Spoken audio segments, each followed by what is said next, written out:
أشهد أن لا إله إلا الله. أشهد أن لا إله إلا الله.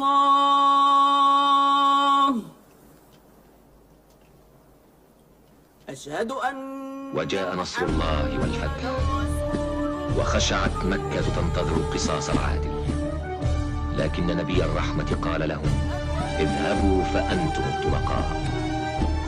وتدين مكة بالإسلام دينا يأمر بالعدل والإحسان، وينهى عن الفحشاء والمنكر والبغي.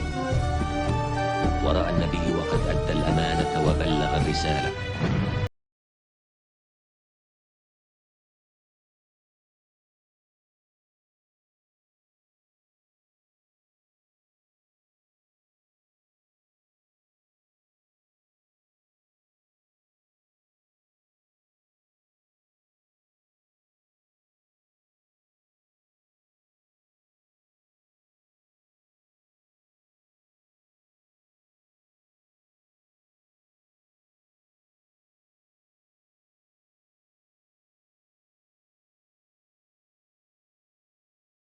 فيسألكم عن أعمالكم وقد بلغت.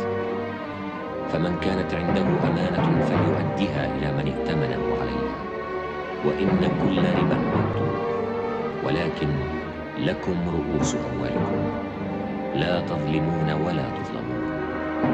اعقلوا أيها الناس قولي فإني قد بلغت، وقد تركت فيكم ما إن اعتصمتم به فلن تضلوا أبدا، كتاب الله ورسوله. أيها الناس، اسمعوا قولي واعقلوا.